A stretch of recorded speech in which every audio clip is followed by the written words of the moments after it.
Meg Barnwell is our humorist minister. She's currently serving our congregation in Austin, Texas. This is her story called Kite Mother. In my garage, there was a tired kite leaning against the wall. More than tired, it looked depressed. It was blue with a white dove in a foreground flying over a rainbow. In the 1970s, it served as a wall hanging. I was in the low-budget decorating stage in which record album covers decorated the walls, and my only table was a large wooden spool. When I got to the next decorating stage, in which I had Da Vinci and Van Gogh portraits on the walls and an actual table at which to eat meals, I put the kite in the garage. It had never flown. I had a vague picture of flying the kite with my children one day. The picture was lit with gold and had blurry edges. It was a greeting card view of motherhood in which you have small children, but you're not tired or irritable, and you have energy for educational and stimulating activities. The sun shines on these motherly activities, but it's never too hot, and there are no bugs, unless you and your children are on a bug-catching expedition, and then there are colorful, friendly bugs waiting to be caught and examined with calm delight. Now, years later, I have actual children. We have a neighbor we call the kite doctor. He can make a kite out of a red bandana, a shopping bag, a bed sheet, or a styrofoam plate. And my boys cornered the kite doctor one day at our house and asked him to fix the kite that was in the garage. He spent the next 40 minutes cheerfully and with good grace sewing, stringing, and testing the kite. And during the test runs, he would call out to my 6-year-old son, "Run now, let it go, stop, run now." The kite looped wildly, ignorant of how to fly.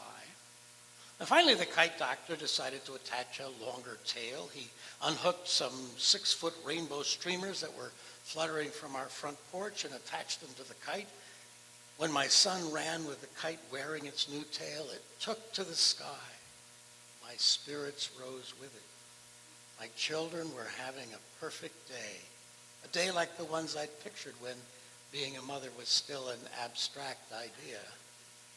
I keep hoping that tomorrow I will wake up and be the mother from the greeting card picture who has sweetness and creativity and sits for hours with her children making models of Indian villages and building a real canoe that we take down the Amazon together as we save the rainforest. I will wake up and want to bake fresh bread and serve fresh vegetables at every meal and fly kites with my children. Some days I reach that ideal. We go on great hikes sometimes, and I like to draw with them. Maybe tomorrow we can draw a picture of the kite doctor and his kites. In the picture, it will be perfect weather. There might be a large, colorful bug sitting on one of the kites. You know what, though? Into that lovely, perfect picture, my 6-year-old son will probably draw flaming bombs dropping from the lady's tiny kite. I will laugh and clap for him. He and his brother are not blurry and golden. They're sharp and tangy and real. That's the kind of mother I want to be. Yeah, that'll fly. Women in the stories we tell our children are often not attended, nor are their inner thoughts recorded. For example, we barely hear the voice of Mama Bear in the Goldilocks story. What was she thinking? Foremost in her mind was terror when her family returned to their home to find the door of the house ajar. Maybe Papa and Baby Bear thought, oh, how interesting. Probably one of us just forgot to close the door. But Mama was terrified. She thought maybe a robber or some marauder had come into the house and was going to wreck everything in the house. It was Mother's Day. The porridge was by Papa Bear, but he so rarely made it that he wasn't really very good at it. He made the fire way too hot, which is why they'd had to leave the house in the first place. If only Mama Bear thought to herself, if only he did it more often, he'd be much better at it. Still, she was touched that he cared enough to make it on at least this one special day of the year. And Baby Bear's broken chair. How many times had she reminded Papa Bear that he ought to glue the joints, that ought to be the highest thing on his honey-do list, but there was always something that he thought was more important. But fortunately, it had fallen apart rather than actually breaking any pieces, so it would be easy to fix, which he would certainly do right away now. And when she looked into the bedroom and noticed that the bedclothes were all messed up, she thought maybe Baby Bear had forgotten once again to do his chores of making the bed. But when she realized why they were really messed up, she hugged her baby and thanked him for usually making the bed after all. And then when she saw how terrified Goldie was when the bears found her there, her heart went out to the poor frightened girl. And when Mrs. Locke showed up, Mama Bear recognized that at last she had found a real friend who could share her frustrations and her joys, and after that, the two mothers became fast friends. And finally, after the crisis was under control, Mama Bear looked all around her house with great satisfaction at how cozy it was and how much time she had done to make it just right. Now that's a reading that represents a somewhat sentimental Mother's Day take on the traditional family. Maybe a real mother wouldn't be that resentful or that relieved at the end of the story, but she was a bear after all, not a kite mother. And still, some of you mothers may have noticed a thought or feeling you could identify with, but enough about bears. My family fell very much into the mode of a traditional family. My mom no more imagined being anything other than a housewife, well, really a farm wife, than my father could have imagined being anything other than a farmer. Roles in the 50s for women were quite clear and fairly limited. Among the most available and likely jobs were housewife, teacher, secretary, or waitress. There were exceptions, but the 50s were a time of a return to tradition. And we've undergone a revolution since those days. Very few vocations today are closed to women, including the armed services. And in some professions, women now dominate. In 1977, our Unitarian Universalist Association took a look at the roles of women in society as they were developing and passed a resolution called Women in Religion, which both recognized the changes that were then just beginning and made commitments to examining how our religious practices had promoted, quote, attitudes that caused women to be overlooked and undervalued. One particular outcome has been that we have done our best to adopt gender-inclusive language in our readings, our hymnal, sometimes awkwardly, and our sermons. And nor are these changes confined to Unitarian Universalism. So the most recent mainline translation of the Bible, the New Revised Standard Version, was also rewritten to use gender-neutral language wherever possible. Today there are more Unitarian Universalist women ministers than men. We were the first denomination in which that happened, which is quite remarkable given that women ministers were almost unheard of 40 years ago. Today women earn the majority of college degrees, and some think that boys now have a disadvantage in school, partly because the modes of teaching we sometimes use are more comfortable for girls than for boys. And of course, the revolution in roles inevitably has led to commercial exploitation as well. You all remember the Virginia Slim cigarette ads, whose tagline was, "You've come a long ways, baby," as though the essence of feminism were to give women the right to have lung cancer the way men already had.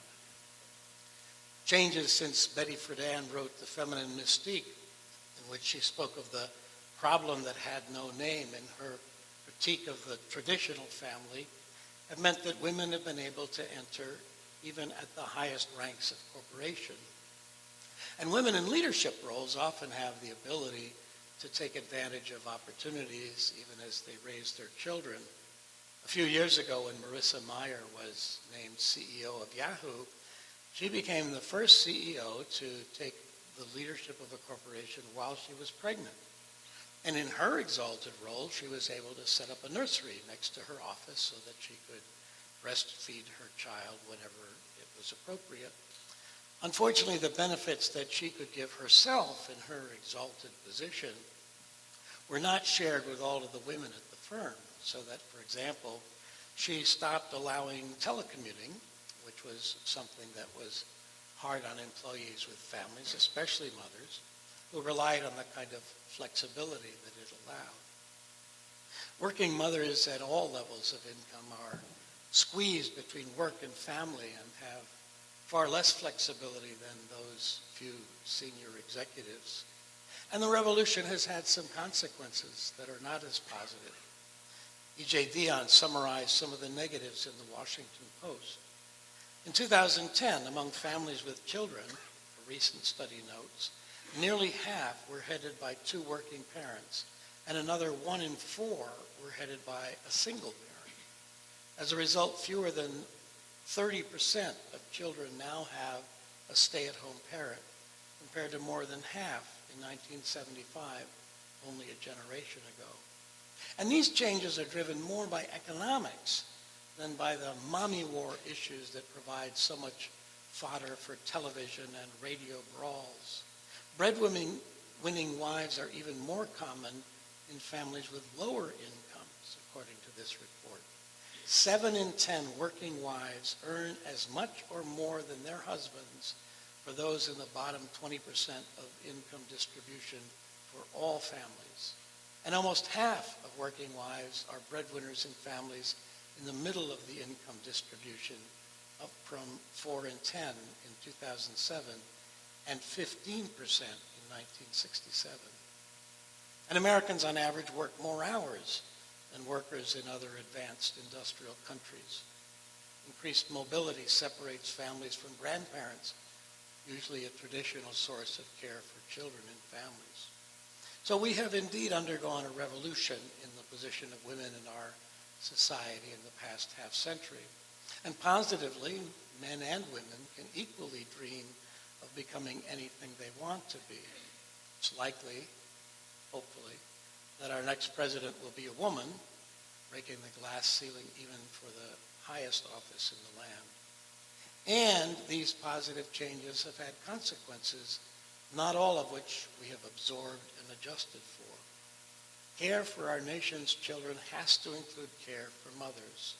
If our families are to be blessed, we must account for the needs of the mothers of our families. We're not going to turn back as a society to the 1950s, but we also have to be aware of the new pressures and burdens, especially for those not in positions of leadership. So on this Mother's Day, we are reminded that no one can have it all.